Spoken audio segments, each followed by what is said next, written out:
నమస్తే, నేను మీ ఈశ్వర్. ఈ6 న్యూస్కి స్వాగతం. వార్తల్లోని ముఖ్య అంశాలు. రెండవ విడత గ్రామ పంచాయతీ ఎన్నికల్లో వింతలు విచిత్రాలు జరిగాయి. అత్త మీద కోడలు, అబ్బాయిపై బాబాయ్, మామపై అల్లుడు, మామపై కోడలు గెలుపు, ఇలా వింతలు రెండవ విడత ఎన్నికల్లో జరిగాయి.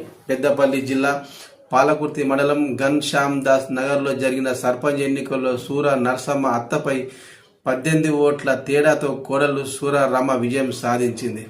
అలాగే జనగామ మండలం సిద్దంకి పంచాయతీలో బాబాయ్ అబ్బాయి పోటీ పడగా బాబాయినే ప్రజలు గెలిపించారు. ఇక్కడి స్థానం బీసీ జనరల్కు రిజర్వేషన్ కావడంతో ఒకే కుటుంబానికి చెందిన బాబాయ్ మాడిపల్లి సుధాకర్ బీఆర్ఎస్ మద్దతుదారుడు, అబ్బాయి మాడిపల్లి బాబు కాంగ్రెస్ బలపరిచింది అభ్యర్థిగా బరిలో నిలిచారు.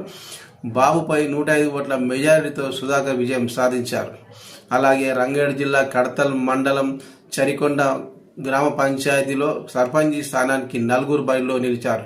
వీరిలో మామ అల్లుడు లాల్కోట నరసింహగౌడ్, అల్లుడు పాలకూర్ల మహేందర్ గౌడ్ ఉన్నారు. బీఆర్ఎస్ మద్దతుతో నరసింహగౌడ్, కాంగ్రెస్ బలపరిచిన అభ్యర్థి మహేందర్ గౌడ్ తలపడ్డారు. ఆఖరుకు అల్లుడు మహేందర్ గౌడ్ 615 ఓట్ల మెజార్టీతో గెలిచారు. ఇలా రక్త సంబంధాలను కూడా పోటీదారులుగా చేశాయి ఈసారి ఎన్నికలు.